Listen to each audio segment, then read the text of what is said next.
Good afternoon. Can you hear me? Yes, sir. Okay. So we are 13 people now. So you can see the screen also? Yes, sir. Okay, very nice. So we just 1 minute, I'll just see live stream now.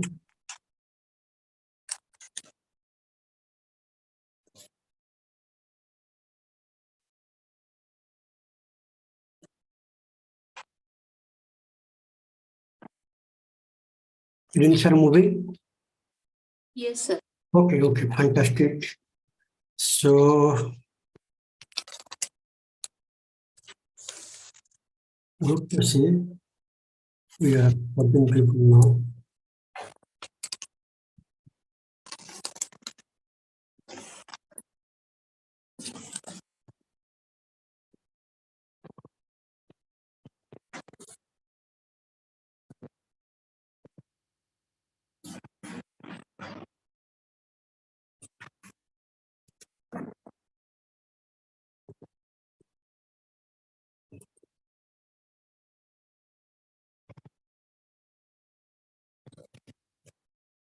Okay, let's start now without delay so that everybody's time is respected. So today the talk will be on migration and diaspora. This is the first unit. After completing this unit, I'll be briefly, discussing about the assignment and also the project part. So I request all of you be free actually, because these are the interactive session, and the best thing is we should interact and clear our doubt. So I request all of you to be very open, and whatever doubt you have, you need clarity and clarification, please don't hesitate to ask. So this concept, especially today's, currently Government of India, I think from 8th to 10th, we had Pravasi Bharatiya Divas. You know why it is important? So Pravasi Bharatiya Divas is very important because India has the largest diaspora now, with 31 million people living outside India. Okay, and this 31 million people includes the current international migrant and the people who are settled long back.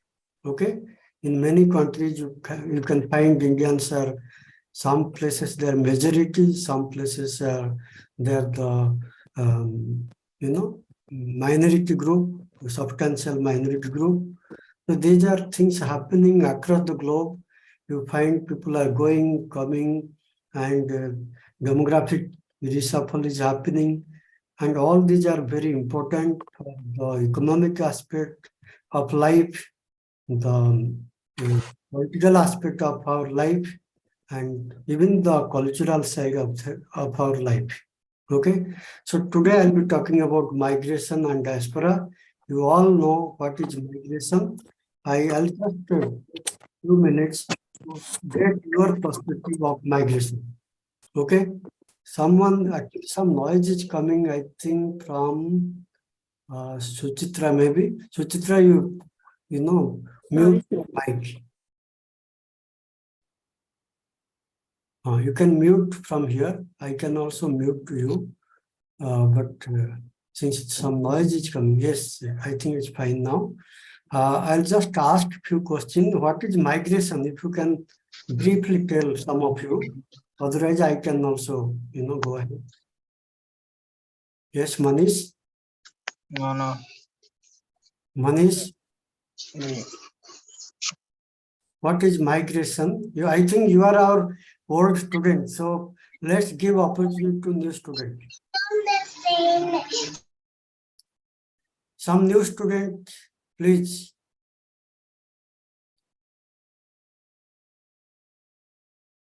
Okay, so let me just, I'll say, because some of you may be not very familiar, we sometimes say that, migration is people going from one place to another, and they live there, and they go for career, they go for job, and relatively they stay there, for a substantial period. you can differentiate migration with tourist. People also can go and to other places as tourist, but migrants are, they go for job, they go for career. Okay, somebody is raising hand. Okay, so you can raise hand also. I think Sahana is raising hand. Sahana? Sir, I would like to add something about Yes, as you please. are asking about the migration. Hmm. So what I understand, migration is actually the movement of people from one place to another place for the purpose of livelihood, career, and some people under this category we can count refugees as well, or development induced uh, migration as well. So there are certain streams of migration within migration as well, which occur due to the internal conflict, international conflict. So these categories we can also count as people who come under in the category of migration. Very good, very good. I was trying to give a very brief, initial definition. You have even more, in-depth definition, and actually we'll go with those kind of thing we'll cover in the causes of migration and all. But thank you for giving those perspective. So migration, as Sahana mentioned already, there are many causes also, but it can be semi-permanent when we talk about circular migration. It can be permanent when over the period, if it goes beyond the nation state, it can be diaspora also. So these are so many areas, and this, as I mentioned already, this is a very important area when you talk of contemporary, any issue talk. I think we cannot even differentiate migration from any issue today you talk. You talk about politics, you talk about investment, you talk about education, you talk about anything today, you can link migration. It's such a pervasive area. Okay, so when you talk about why migration occur actually, Sahana already mentioned migration occur for many things. It can be for any forceful migration. It can occur because of war. It can be, it can happen because of disaster.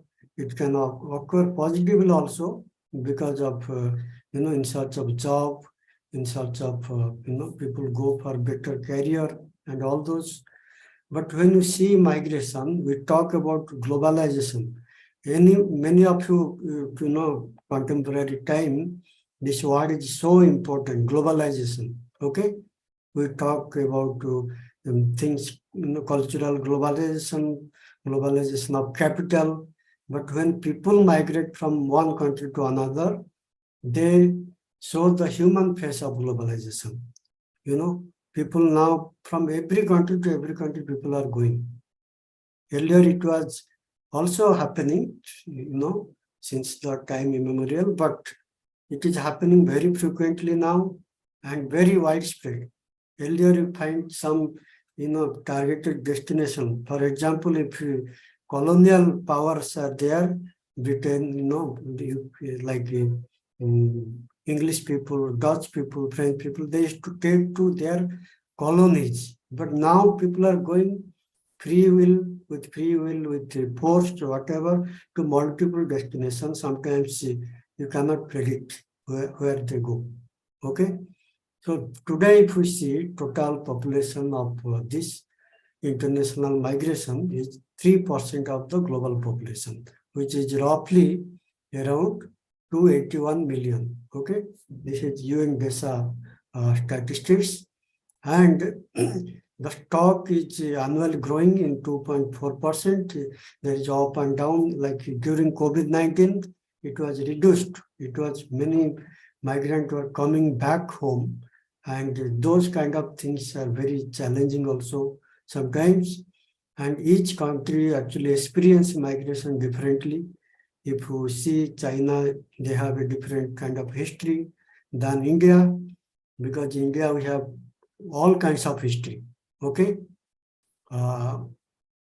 like before even colonial time, we had traders, and so many people, they went as traders from Gujarat, from Tamil Nadu and all, during colonial time, it was coolie migration initial phase, then post, after second half of the colonial time, you find like free passage. People also went with free will to many places, especially after 1930s or so, when the indenture system was abolished.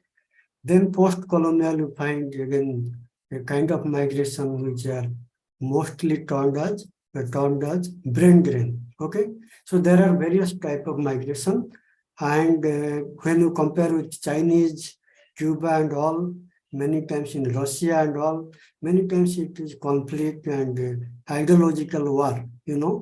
So there is no kind of only it happen with kind of people go with free will. And there are many ways to understand this, migration. Broadly, there are at least 5. There may be more explanation, but at least 5 major theories which explain how this migration happens. Okay, and these are very important. I think all of you should be very attentive to know these theories actually provide you broad canvas about how migration is happening. It can give you some kinds of analytical tool to understand the global migration. One is neoclassical, equilibrium perspective. In that, you see many theorists like Ravenstein and all, they say, even Todoro and many other, they fall into this neoclassical equilibrium perspective. They say that, there is a equilibrium model where there is a more labor, they go to, countries which has less labor. More capital, it attracts more labor. There are capital intensive countries which are very rich, but they don't have people, they don't have labor. So they always import labor from other countries. Mostly this kind of thing happens like, in the colonial setting, you find colonies after the abolition of slavery, they don't have labor. There is a huge shortage of labor. So how to run this colonial capital economy? So that time indentured labor they introduced. Even today, if you see most developed countries, you say even Europe, USA, Australia, Canada, even in Asia also, you take Malaysia, Gulf countries, many countries where they have capital, but they don't have people. So they, this is an equilibrium model where you find one side pulling, another side pushing. Push-pull can also happen because of other thing, like at career and other thing you have, sometimes disaster at home, sometimes unemployment at home can push you. But overall, this is a equilibrium model where labor shortage place attract, people from labor surplus place. And broadly, if you see divide the globe, it can be global south and global north. Okay, where global south is having lots of labor.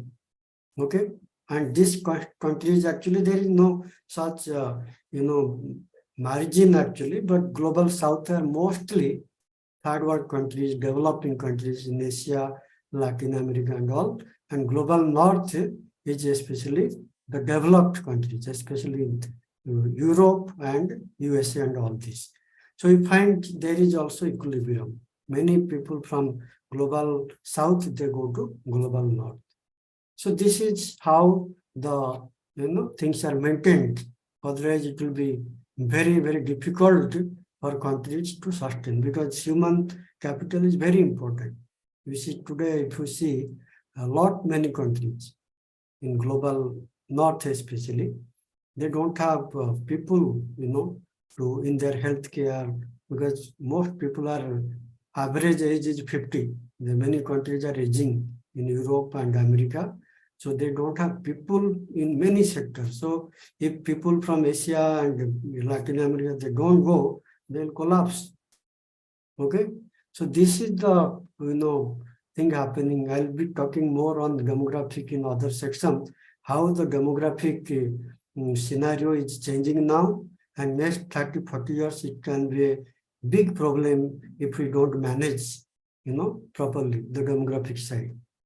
Then the second one is historical structural theory and asymmetric growth. It is especially you find mostly in Marxist political economy or world system theory.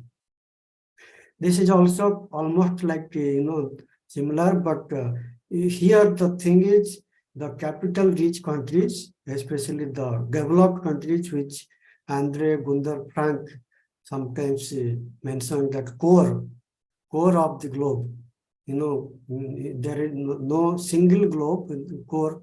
There is no single periphery also, but especially if you divide the global economy into two sides, one is the core, another is the periphery. Okay, like USA control the Asia, and in fact that is the one of the core of world economy today. And there are multiple cores also, like in Asia, you find like GCC countries, they are pulling, they are the center of Asia, and even the world migration is happening to that side. So this is another theory where they divide world into core and periphery. So in that, the core actually creating a dependence syndrome, and periphery is always depending upon them. They control everything. Capital, they control the technology, they control almost everything, so that even our mindset they control. We culturally also they hypnotize people. So core has the immense power to control the periphery, and this is another model where the world is divided into a system where core, like the developed countries, control the periphery, the poor and developing countries. Okay. Then the another theory which explain about migration is transitional migration theory.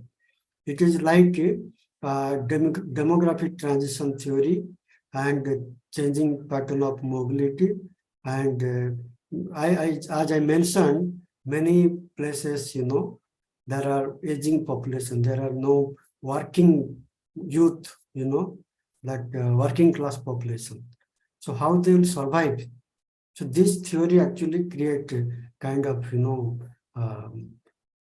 again, demand and supply, where aging population who cannot work, they depend upon the young working class population, and that drives the migration. Okay. So I'll stop here a little bit just to see if you got the point. We have explained three theories. So you got those, how they explain the migration or not. If you understood, okay. If you have any doubt, please ask me. If you understand properly, then I can go to other theories. Please, if you have any question. We have explained three theories. One is neoclassical equilibrium perspective. Then second is historical structural theory. Third is transitional migration theory. So all this theory explained about migration. Any doubt in this three? Okay. So I'll go ahead with the other. Okay. Then social capital chain migration and network theory. This is another theory where actually migration is also form of a network. Okay. If some family member go to other place, they make it self-sustaining. People go, your relative go to USA, they take another group of people from your family or from relatives or from the place. So that is how migration becomes self-sustaining, self-perpetuating. So network theory, social capital, you all know social capital means your own relation, friend circle, kinship. These are all called social capital. Okay, so that become a kind of it helps in perpetuating the migration in simple way. Then migration system theory. This is also similar to that, where migration system theory, reciprocal, which is a reciprocal and dynamic link between migration and development. So you have kind of, migration is a system actually. Whenever people go, they create development, they create more demand, they again drive migration, and that goes and on, and network is formed. So it's self-sustaining, it's self-sustained, as I mentioned in the earlier theory. And this also, it can be, this migration system theory is very much complementary to other theories you explained. Okay? So, if you see all this migration system theory, it will link with people, transnational communities. Yes, Diksha Pandey. Good evening, sir. Yes. So I had a question. So we looked at 5 theories through which we can look at migration, but all of them are very global north based. Like the theorists are all global north, from the global north. So do we have any theories from the global south which particularly look at migration? You see, these theories are, if you see global south and global north, it's a kind of an explanatory category. Maybe if you go to any migration theory, mostly you find European theorist scholars. So that way, I don't think global south, global north in theory, but it's a kind of, explanation. I don't know how to categorize this global south and global north in terms of theory. No, so what I meant was when we are using a theory, we use a framework, right? So that framework is very Eurocentric in nature. So in that perspective, I'm trying to ask. I agree with you. When you talk about social network theory and all, it may not be Eurocentric, but there are, like when you talk globalization, yes, I agree with you. When you talk about concept like developed country, I agree with you. These concepts are loaded with Eurocentric, Eurocentric kind of thing.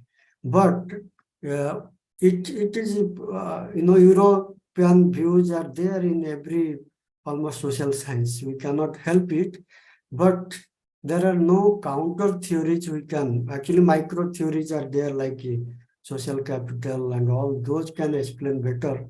Okay, but most theories you find the scholars are from Europe and USA only. So we cannot help. I agree with you. But if you have an alternative theory, you tell me. Okay. Right, sir. I'll read up about it. Thank you, sir. But these are all grand theories we have, that explain the overall migration flow, counter flow, and whatever happening. Okay. So when you talk about migration, there are 2 types of migration, as Sahana already mentioned. There are voluntary migration, involuntary migration. When you talk about voluntary migration, this is in contemporary time, voluntary migration is large proportion, but still there are involuntary migration. I mean, the voluntary migration, when you talk about students are going to other countries, this is a voluntary migration. Okay, people going for a job out of their own decision, that is voluntary migration. Okay, and so many migrations are voluntary in contemporary time. Unlike earlier colonial time, mass migrations are actually involuntary due to colonization, due to unemployment, due to any kind of war, this thing. The voluntary migration, that portion is relatively bit, increasing after, post-colonial time. Okay. So, as I mentioned, people go with, for marriage, for employment opportunity, for opting for even sometimes political system, better education. All these are, voluntary migration. Especially people who are going to mostly USA and all, large proportion of them are voluntary migration. Then involuntary, you already know, this is a forced migration, conflict-induced, development-induced, disaster-induced. And this is a very large group and precarious group. You find, contemporary last 2011 onwards, this segment also creating lots of, impact. Even COVID-19 also impacted the migration, which are involuntary. Okay, Syrian refugee, Afghanistan, that crisis, and Rohingya crisis, all are, very much, impacting our migration policy. And these are all involuntary and very much contemporary you can find. Okay, so even smuggled people, you find today, if you see internal migrant, you just contemporarily, you can find this Josimath, Uttarakhand. Many in Uttarakhand you can find, many are involuntary migrant. They come to Delhi and other places because of environment crisis. Bangladesh also experiencing environment crisis. So these are all we are experiencing now, every day. Okay. And if you see refugee, this is, you see this map, you can see almost it is, either refugee going to other side or not, means any destination country, almost every part of the globe is impacted. I think some countries, they don't accept refugee like Australia, but all parts of the world you find refugee from one side to another side, they're going, okay? Europe is full of, from Syria to all African countries, they are going to all parts of the Europe. You see the direction, okay? So the refugee population is about, forcefully population is 65.3 million. It is a huge number you can find, okay? And 3.2 million is their asylum seeker. 21.3 are refugee. 40.8 million are internally displaced people. So this segment is also very huge. Okay. So where if you see the involuntary migration, I'll talk about voluntary, but involuntary is very important also. There are Syrian refugee, Afghanistan refugee, Somalia, Sudan, South Sudan, Congo, Myanmar, Iraq, Colombia, and Central African Republic. So these are all the area, and you see the time happening, 2011, 13, mid 14. So very contemporary, you find all this, involuntary migration.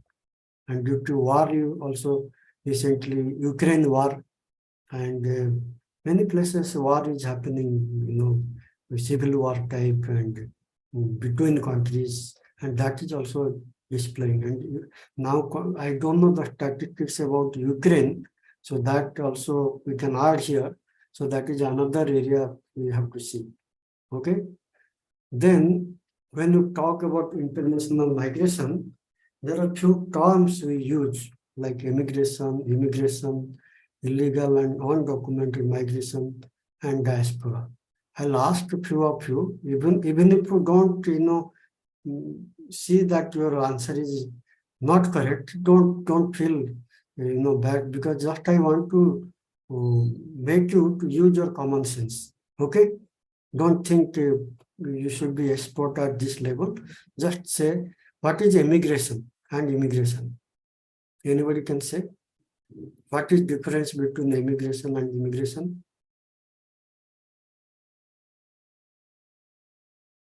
Just feel free so that we'll, yes, Diksha. So, for example, if I go from India, I'm emigrating from India, and wherever I'm going, my destination will be where I'm immigrating to. So I emigrate from India and I'm immigrating to, let's say, United States of America. So emigration is movement from from my country, and immigration is when I go to another destination. Fantastic, fantastic. This is simple way Diksha already mentioned. So what is undocumented migration? Anybody can say? Undocumented.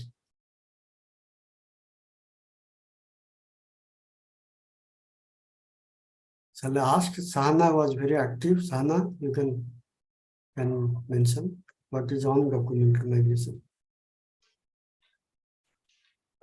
Sir, I believe that when people are moving from one country to another country without having any documents, without any legal recognition, Hmm.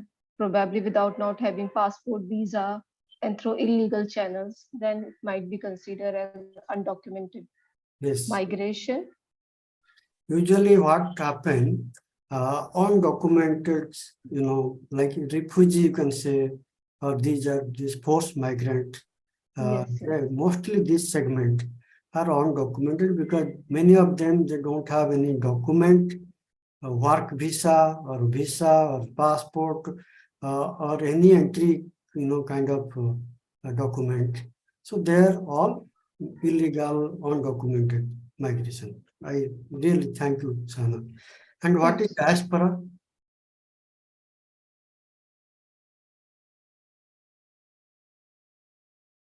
Yes, Sangamitra, what is diaspora? So basically, people who live in another country away from their home country, and they have socio-cultural interests in their home country as well as in the host country that they're living in right now. Okay, I think our students are very good. So I can little bit add on diaspora because it is a emotional, social, and sometimes psychological. Okay, emotional also psychological, and cultural, whatever you can say. They have that kind of attachment with the home country, which can be imaginary or real. Why I'm saying imaginary? Because many countries that cannot come here, many people they cannot come here just because they cannot afford, like people from Trinidad, Tobago and all, there are this segment of people, mostly they think about India emotionally and culturally, socially in imaginary form, okay? So this is also kind of diaspora and they have migrated and they cannot come back. So, but over time, we are seeing anybody going outside of India or outside of their country, they are also diaspora. But this, strictly speaking, diaspora is permanently settled. Okay. So, if you talk about migration, international migrant and diaspora, the difference is the migrant can come back anytime. Diasporas are more or less settled. Okay. So these are the terms used. So let me Sir, talk. I have a question. So when you are saying diaspora are the people who are permanently settled in other countries, a part of country of origin. So NRIs will come under the category of diaspora, isn't it? Yes.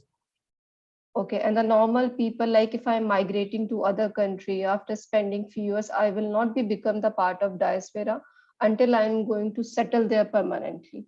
Yes, that is true, but the difference is actually minimized because you are also creating a migrant network, diasporic network, which you can be prospective diaspora.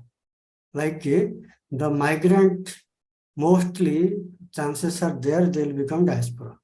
Okay, if given like if there is a conducive atmosphere to settle with the green card, like Australia and Canada, USA, you have chance of settling there with the permanent citizenship.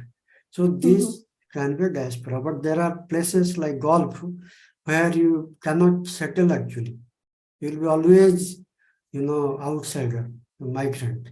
So those kind of people, they are partly, prospective diaspora, but not fully diaspora. They are in the process actually, because many go to Gulf and they twice migrate to USA and other after building their social capital. Okay, you must have known many Malayali people, those who have gone to Gulf in 1970s, 1980s, and afterwards also.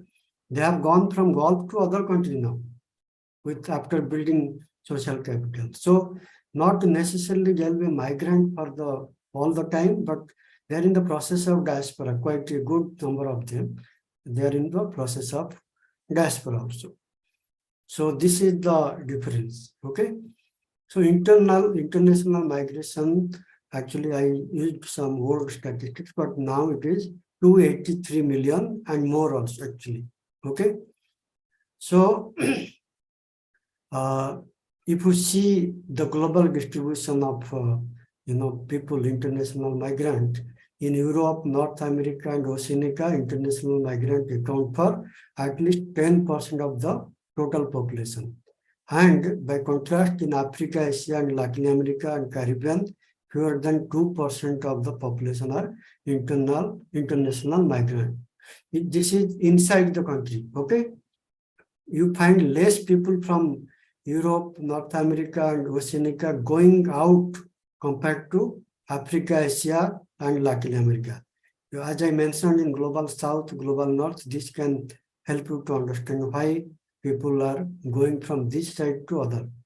Because opportunities are more in Global North. Okay? Nearly half of all international migrants worldwide were born in Asia. So Asia is the largest, you can find this area geographically, large number of international migrants are in Asia. Northern America hosts the third largest number of international migrants, followed by Africa, Latin America, and Caribbean, and Oceania, and all this. If you see, there is a, North America like USA and all, they host a large number of, migrant population. Same also, all put together, all the Gulf countries also, they host a quite significant of migrants. Okay. Then if you see the migration pattern, you find out migration is mostly from Asia, Africa, and Latin America. In migration is happening to North America, Europe, and Oceania. So if you see, the USA has the largest foreign-born population, which is 40 million in 2010. Now it will be a little more. I'll update that data, but it will be like maybe 100 million now, maybe around that. Okay.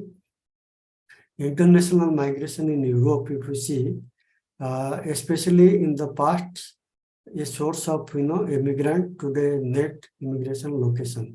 Actually, Europe was, if you compare colonial time to now, actually Europeans were migrating more that time, before 1950s. Okay, and they colonized the world. Now they drive the migration from other part to their side. So this is what happening. There is no constant, this thing. Always migration is so dynamic, You see, Ukraine was a place where people used to go there. Now people are going out of Ukraine. You have seen 40,000 Indian students who are in Ukraine. They are studying. So also from Africa and other places. So now people from Ukraine, they are going to other places. So things are changing due to many factors. Okay. Then international migration in Africa. See, both Africa and Asia, they are, influenced by colonization. And historically, you find lots of African, they have gone to colonies. Africa was a colony also. And after abolition of slavery, many Asians have gone to Africa, like Mauritius, Trinidad, Caribbean, Trinidad, Tobago, but many places in Africa, Tanzania, Uganda, and all, you find lots of Chinese and Indians are there. Okay, so they have gone. Then Africans also, if you see, they have gone after colonies over. They gone as worker to other countries. Like you find many African people in USA and all. You see Obama and all. They came from Uganda. Even the Kamala Harris, twice migrant, they came from Uganda. I think Uganda, some place. Even if you see today's, Prime Minister of UK, he came from another country, twice migrant, So like that, again, African countries. So Africa, post, independence, there is a brain drain type migration. and many places because of conflict also, like Randwa and many countries, Eritrea, Ethiopia, these are all conflict, Bosnia, due to conflict also, so many people migrated. So if you see again in Asia, the patterns are different, large number of people, they go for work, largest source of migrant are from South Asia and Southeast Asia. Okay, so this overall, Asia and Africa and Europe, if you see, these are the pattern. Okay, within Europe also, you find some countries are like Italy. If you see, almost they are the highly migrant, out migrant. At the same time, ironically, Italy also receive almost 50% in migrant. Many countries from nearby countries, they come to Italy. Italy people go outside. Same thing happening in Punjab and even Kerala in India also. Lot many people from Kerala, they go out, and that vacuum is filled by Bihar, Uttar Pradesh, even Assam, Orissa to Kerala. Same thing happening to Punjab. So these are all kinds of demand, supply, and the kind of vacuum they create. And migration always create a kind of equilibrium.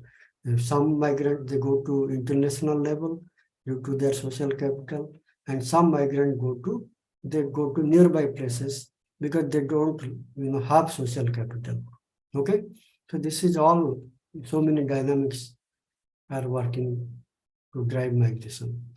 When we talk about international migration, we have 4 important issues. I'll be talking about that. One is economic development. Okay, so let me, before I explain what kind of common sense you get when you talk about migration and its linkage with economic development. Because today, last 30 years, almost 1990s onwards, migration is also seen as a development factor. Okay, before that it was considered very negatively as kind of migrants are like their problem for our society. They are also kind of they're taking our job. They are also considered as unruly, criminal, and all. But over time, we find the kind of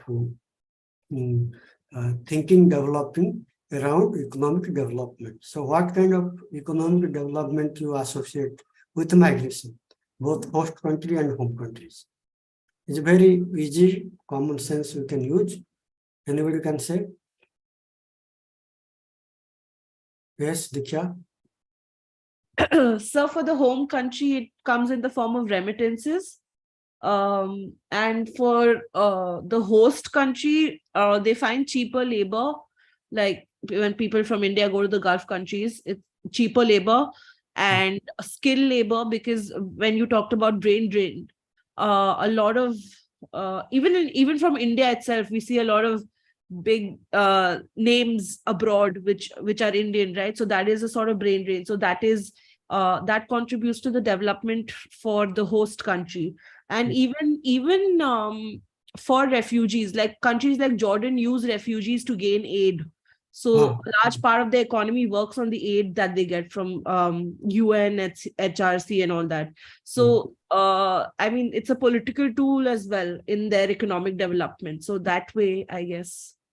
Okay. Any other area when you think of migration and development, economic development? Anybody else? Please participate, because this is the way actually you feel active also. You feel that your ideas, sometimes you can give out of way many ideas, not which are bookish or whatever we read, but sometimes, you can just think out of way. What kind of economic development you can think? Suchitra? Yes, Sangamitra? Sir, some countries have a more older population compared to the working people, number of working population. So migration sort of helps those countries to have more number of people who can work, and that sort of in turn improves the productivity and leads to economic development. Very good, very good. See, certain things are actually caught across, like whatever Sangamitra told, it can be a demographic factor, but also economic factor. Okay. So somebody has written in chat, boost the working age population. Yes, very important. Same thing Sangamitra mentioned. So working age population, okay, we have Dr. K. Ranju.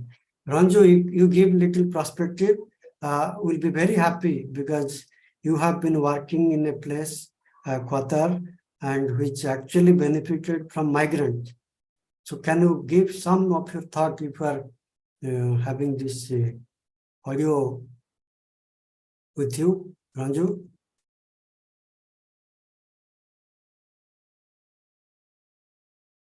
Harjinder is there, our old student.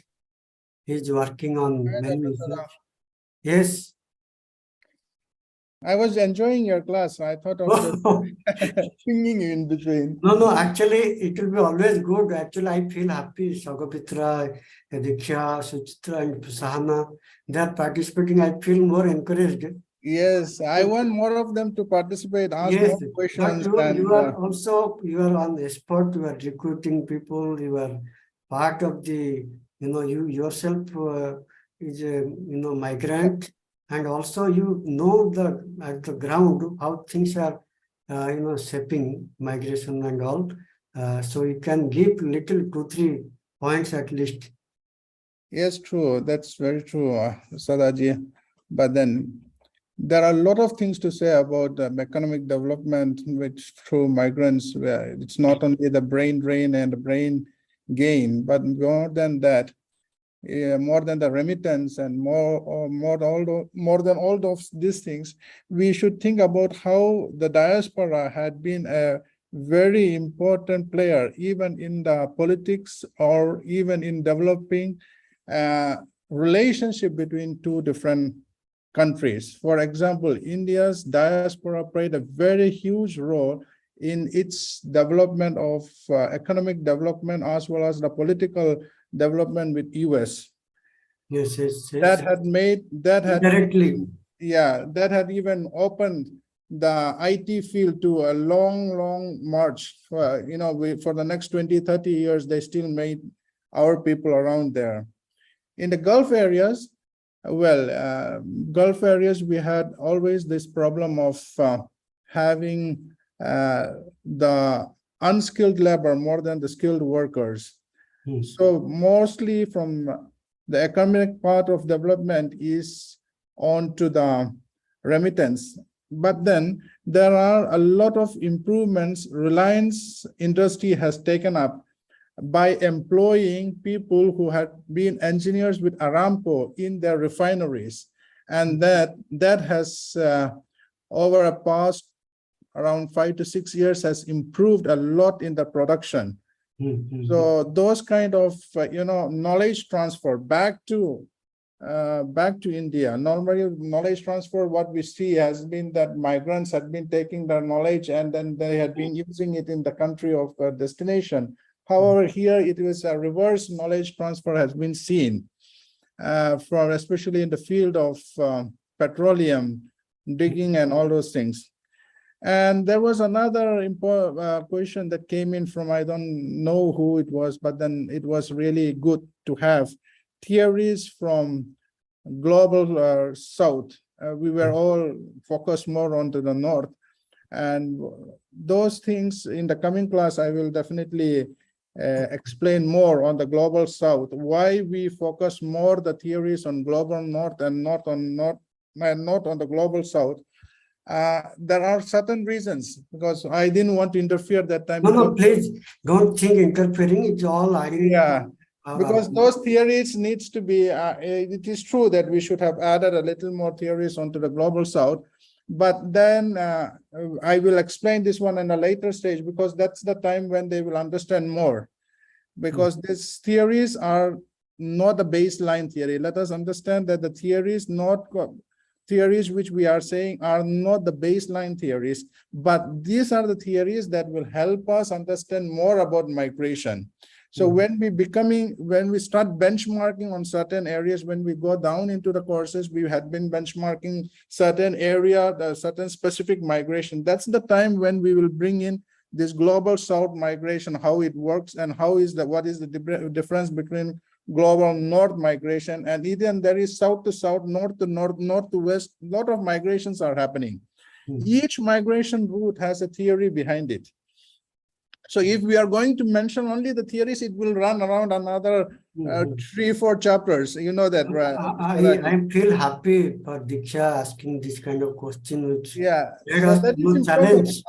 She said she asked a very good question, and I was impressed too. But then she has to wait for a little more classes. Then only we will explain that one, so that she can, she can understand more detail into it. Why we focus on to the north more than the south.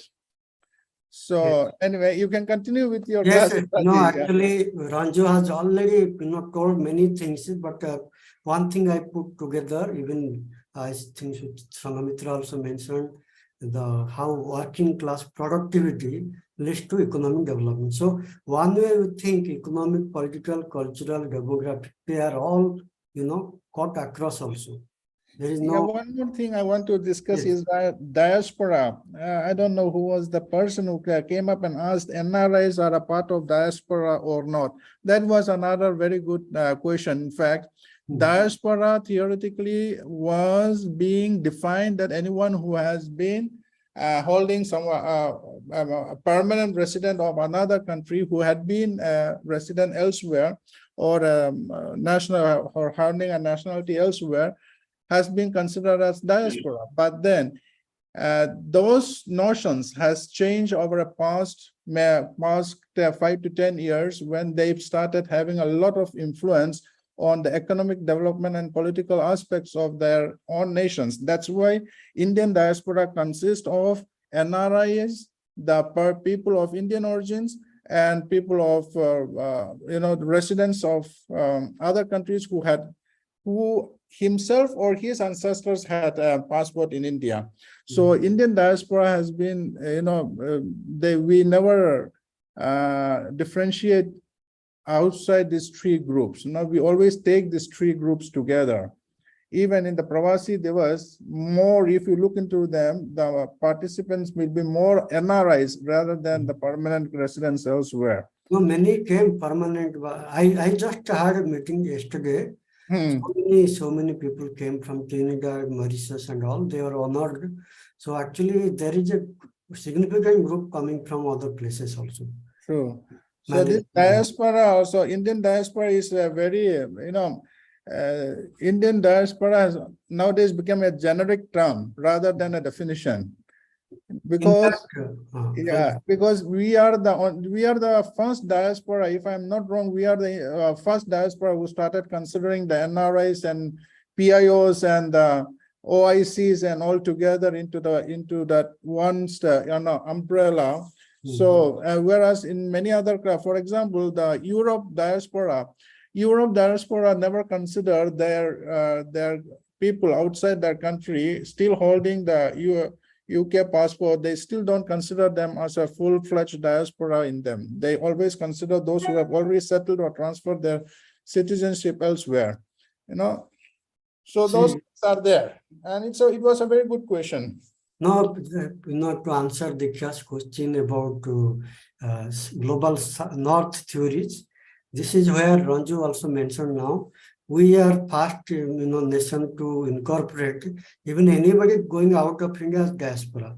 But if you see European side, like Jewish model of diaspora or any, they only consider the permanently, those are out of their nation state. Okay. So now we are actually, the diaspora concept has evolved last at least 30 years. If you see William Safran to today, Tololian, you find that lots of evolution happening. And one unit is devoted for that. You can see how the diaspora as a concept has evolved over time. So this is what I think you can see, very variety of issues we explained, like economic, political, cultural, and demographic. So as I mentioned, In economic, we can also think of investment as major issue. And this is where China actually gave China became an example where China actually used South Asia diasporic network and became one of the developed economy in Asia and one of the leading economy in the world. And if you see remittance, India is leading now 100 million this year, 100 billion it crossed this year. I think just 2 days back, finance minister announced India's remittance is 100 billion. So these are all examples of how diaspora economic contribution is very important. Then we have seen how the Silicon Valley, Bangalore, and China about diasporic contribution, Bangladesh remittance. These are all example of economic participation of diaspora. Then when you talk about political aspect, then you find many area. You find role of diaspora is very important. Whether it is functional or dysfunctional, sometimes diaspora can be very dangerous thing. It can lead to terrorism and all. What happened, in Afghanistan? If you see the Afghanistan diaspora actually helped the Taliban, okay, in a kind of cultural revolution and all. And same thing happened in many places where diaspora can be dysfunctional. Okay, there are also positive side where they can bring democratic revolution and bring very good policy, bring better understanding between countries. There are also positive side. Okay, but this is we cannot see in one way. Okay, cultural aspect, if we see the world is actually becoming, because of human flow to different places, they take their own ideas, culture, dress, culinary, everything. So that process become wherever they go, that become kind of multicultural hybrid culture, then creolization. These are all happening.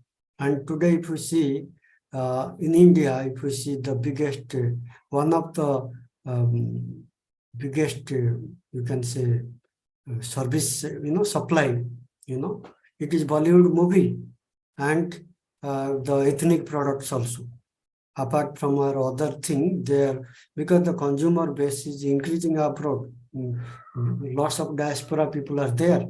They consume your culture, and that become biggest export after software and all this thing, Bollywood movie and many other, even your all religious books, pickles, so many things you can categorize in that as a cultural product. So then the last one I'll be talking about demographic. You all mentioned already there is a demographic side of this, especially where the people are aging. They create a demand for more working class people. That's why the demographic shift also happening. But there is also, if we see the future of demography, you find a lot many things may happen in future. So, like for example, many Asian and African countries, Nigeria and all, next 20 years it is projected their population will be world's fastest growing population. So they will have very young population, and on the other side, Europe and even China, Japan, many countries within Europe and Asia also, many countries will become aging and they will have problem of working class population. So this can change the scenario in coming few years. So that is why we also need to think in a new perspective how the future we can plan it better. Okay, up to today we couldn't manage properly migration. If we see many places, it is not managed well, though we have been talking about migration governance and all, but future will be more challenging because of the population growth and demographic, challenges. Then there is another area which is actually very important, is feminization of migration. You see, earlier you find not many females used to go as independent migrant. Okay, last 40, 50 years at least, you find females are going as student, as worker, and many that is different from going as housewife or something, because this single woman with their own decision, free will, going to other place, it is a cultural change, it is a individual, aspirational change. So many things are happening, and this is a new area to look into actually. And this way, we find Philippines and all many countries which have substantial number of their migrant are female. They have been managing very well, and in terms of their education system, legal system, we have to see how to learn from them. So this overall, if we see, I have covered the issues, I have covered various aspects of migration. Now, if we see, I'll be concluding with a few policy suggestions where whenever you talk about migration, we also think about how to address them, because it's such a challenging area. So one area which we talk about is migration management. It is managing not the inflow, but also outflow. Both sides you have to manage. And in contemporary time, this inflow, outflow is very much, challenged because of so many events, For example, if 9/11 happened, immediately there will be visa restriction and all. COVID-19 happened, war happened. So migration management became very challenging today because of certain big events happening, big challenges are happening. So we have to see how to manage that, and certain area we have to abruptly, like you can see the example of Ukraine, 40,000 students coming back to India. You cannot say tomorrow they'll go back to Ukraine. There is no certainty.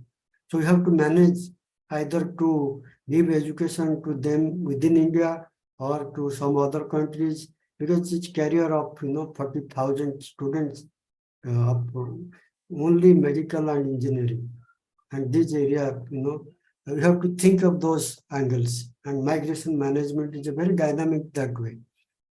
So then when you talk about other aspect like how to manage migration, there is a migration database, knowledge network. So these are all very important, because today when you talk about migration governance, it is no more, many countries are thinking of enabling, facilitating rather than managing, just, regulating. The concept of regulation is very bad actually for migration. It actually hinders the migrant and it creates problem actually. Country like India, if we see, we need more kind of enabling situation, kind of supporting system rather than regulation. Okay, so that way, like if we want to think of better managing, we should have better migration database, and we should also target which country we should, send people, so that people can do better, job, and they can, do better. Their skill demand will be better. They can earn better money, and as a result, they can send more money back home. They can be more productive to host and home countries also. So these are the new way to think about migration, because if you think of any migrant, if they are underutilized, it is not good for host or home countries. So you have to see where people go and how they use their potential. For example, many people go to Canada, though the country is welcoming them. Engineers going Canada becoming taxi driver or housekeeper. So they don't use their skills. Sometimes they become underutilized. Okay, so you have to target or manage migration such a way that their potential will be utilized. They can earn better money, so that they can, do better for the home and host society. So these are the new way you can think of migration.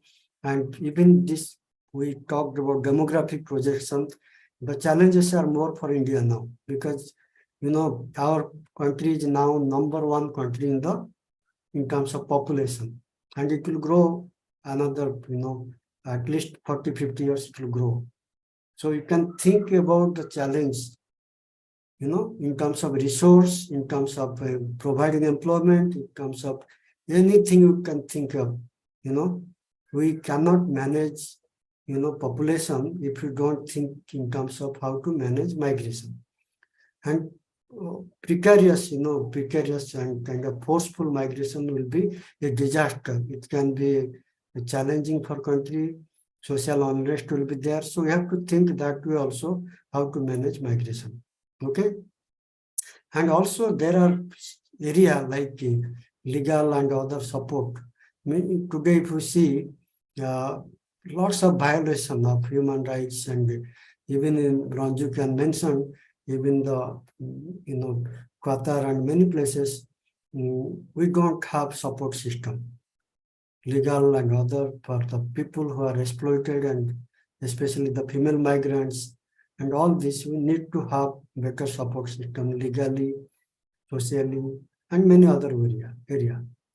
And this also we have to think about the area which actually become the placement provider. Like you see, Gulf situation may change over time. I was with Ranju in October, and we saw one big restaurant is managed by robots.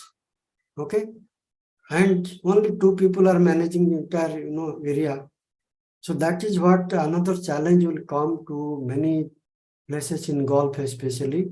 Many places are becoming robotics and becoming, they need less human resource. So how will be the future?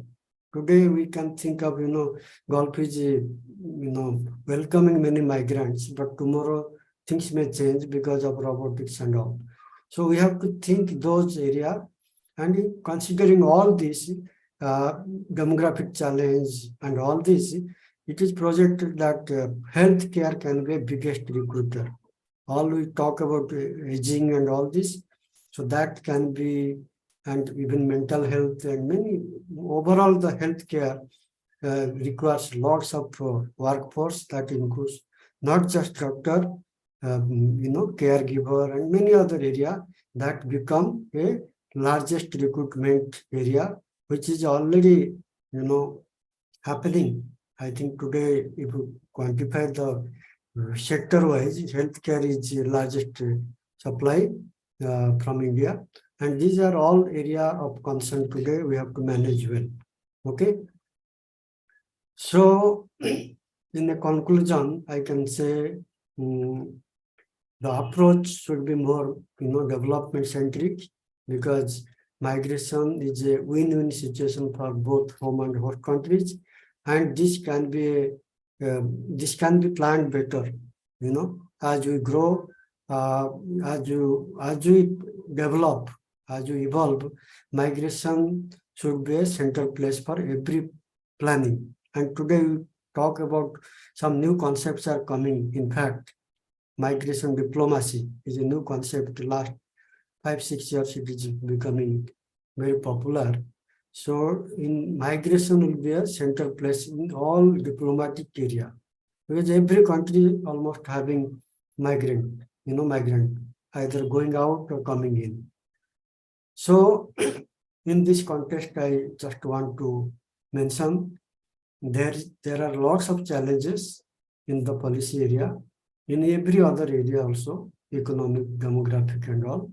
So we need to think migration governance in a new perspective, where we should, consider how the future will be of a country like India, which is actually, we talk about demographic dividend, having lots of youth population, young population, and how will be the work scenario of next 10 years, 20 years, where IT revolutions are happening, robotics are happening, and how will be the situation of the world when, the demographic changes are happening, especially many countries becoming aging and all. So with this, I'll stop here, and maybe we'll invite few questions. If you are not feeling bored, then I'll explain little bit about assignment and project also. Okay?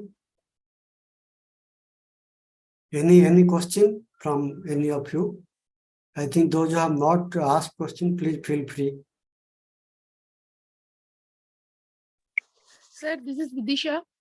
Yes, Good yes.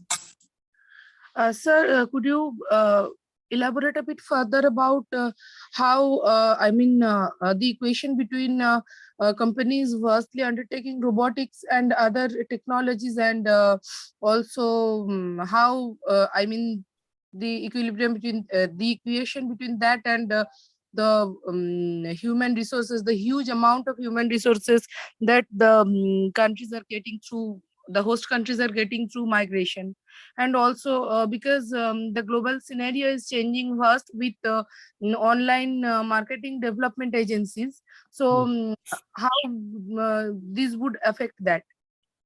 Yes, I'll give you some insight, but you all have experience now. Vidisha, can you mute your mic? Yes, sir. You see, everyday life you are experiencing. If you go to any mall now, you go to any mall, increasingly you find, kind of automatic, auto system, where humans are less now. You go to little developed countries, it is more automated. In India, still you find in a big mall, still find some people, but in Australia and many other, I think I didn't go to Qatar, many places, but Australia, I could find many big malls. There are only few people because everything is automated. Okay. So in that kind of scenario, how you think, I think we need to develop certain kind of, human resource, which are actually should have little bit IT and other. In every sector, IT is entering. Okay. Supermarket, every sector, paying bill to everything. Okay. So that is what we call, very dangerous sometimes, because it's sometimes unpredictable also, which we use the word gig economy. Okay. So we have to manage, human resource such way that it should not be a, danger for us within the country, because we will have to deal with many people now, being the largest country in the world. So coming to your question about, you asked about automation or robotics, I think it can give multiple challenges, and it is already we can experience. Okay, India is experiencing now highest unemployment. Okay, you all know very well, public, in the public forum, debates are coming. There are growth happening, but no employment happening.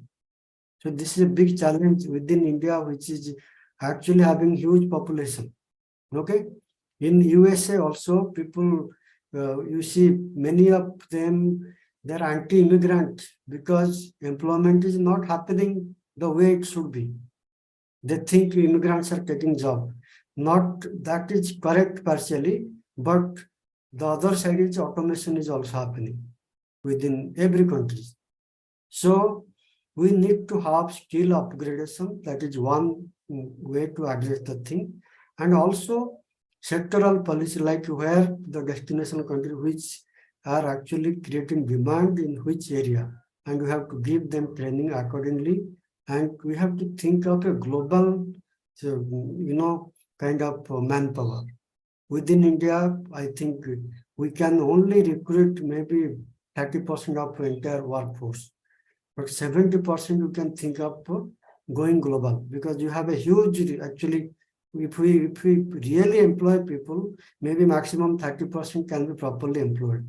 If we recruit 50%, maybe many will be underemployed. 70%, like our agriculture, you can see, Many just, they don't have proper recruitment. Maybe 1 month, 2 months in a year, they do work. Okay. So that is what is going to happen if you don't manage properly, you don't consider how to, balance your supply demand, you don't upgrade the skills. So many areas we have to address. It is not a single thing actually. We have to address from our education system, skill development system to overall, recruitment, planning and everything, create awareness about many destination countries. Actually, which as I mentioned, many because of people going to golf became, everybody can go golf easily. But when you go more and more, then you get exploited, you get less, salary and everything. So you have to think of going to new destination and how to go there. You need to know language, you need to know about those countries. One cannot go to France with English knowledge. They need to learn language of French, French language. One cannot go to Portugal because most of the European countries, they don't speak English. So you have to think those angles, cultural, language angle, skill angle, and everything. And if you think those angle and a global kind of supply demand, outlook you should have, and many times you have to also think of how to address the challenges like COVID-19, war in Ukraine, war in Afghanistan crisis, then sometimes happen like in the USA, find recession that can, stop your flow of migrant. So all those things should be factored in the migration governance. It's a very complex thing, but I think this is the need of the future. Okay. So I think if there are any question you can ask always in the next class. Any unit you can ask, any class you can ask. But coming to our assignment, I'll say in a briefly I can say, I have given all instruction there. Okay. You read that and you can timeline also given, how much word limit also given for short answer, for long answer. And if you still have any issues, you can please feel free to ask. You can write to me through WhatsApp or whatever. Any class come, I'll explain. So that is with regard to assignment, and all assignments should be handwritten. Okay. If you can send by email also after scanning, but it should be handwritten. So this is basic instruction I thought I'll give you. And so far as project is concerned, project, some of you are familiar, but some of you are not familiar. This is a very important area actually. Many of you can add certain value to your entire, PhD diploma program by doing certain project. Project will give you lots of insight actually. Whatever you learn from these courses, you can apply there. Okay.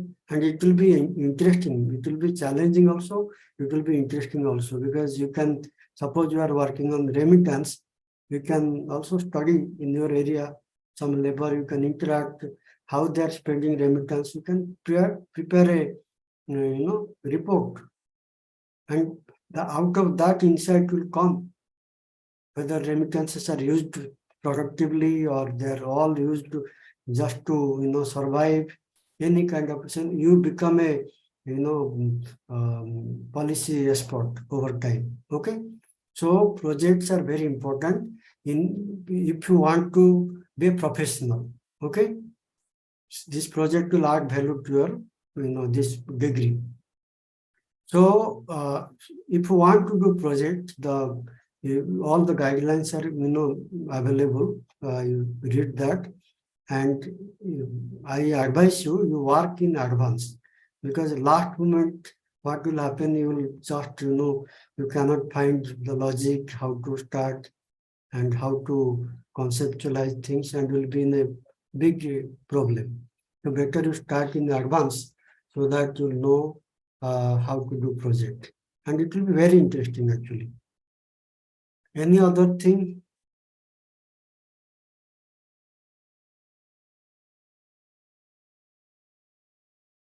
Yes, Samavitra.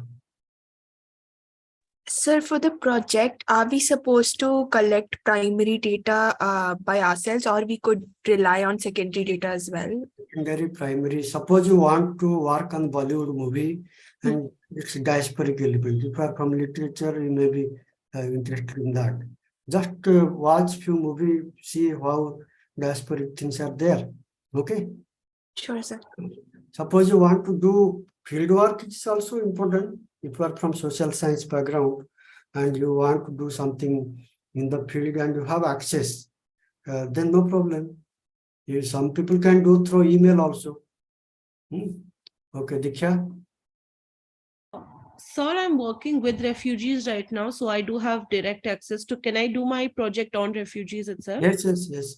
Actually, some of you, those who have access and all, I think you start from now, and I'll be very happy because these are all area you can produce very good work.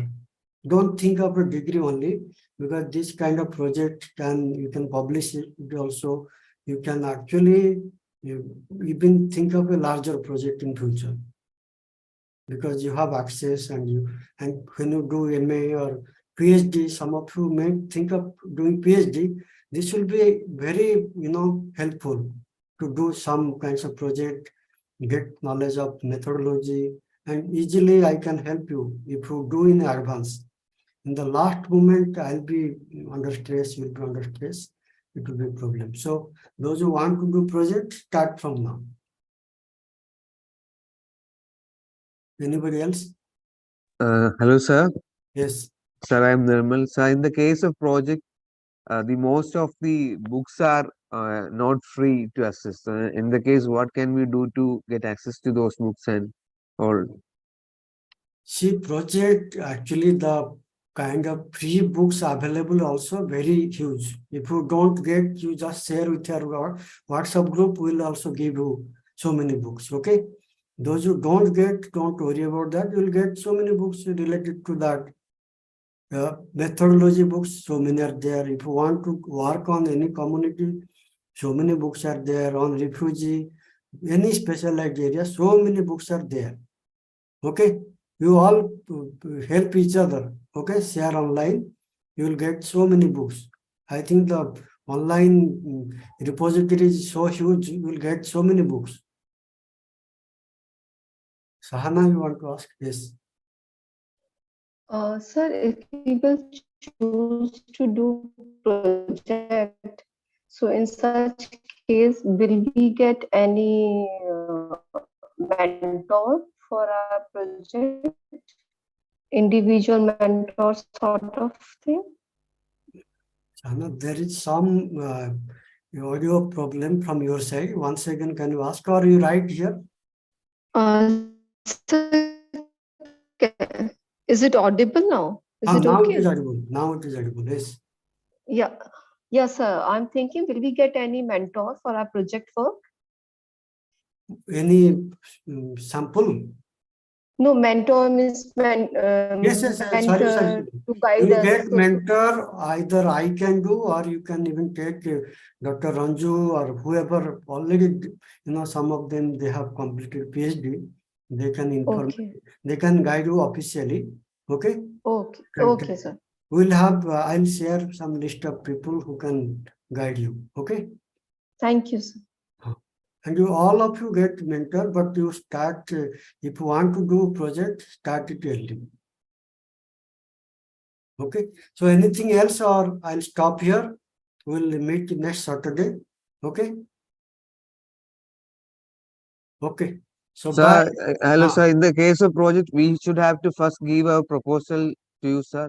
Yes, get- yes, Okay, yes. sir. See, selecting proposal, I already gave example. If you have access to, like some of you, like Dikya and all mentioned, you have access to refugee, and you are working on refugee, take those areas. And somebody interested in literature aspect, film aspect, there is a vast, vast area to work on. So don't confine to anything. Whatever you feel good and you feel that passionate to work on. Okay. Okay, any Okay, sir. concluding comment from you? Otherwise, I'll stop here. Okay. Okay. We'll meet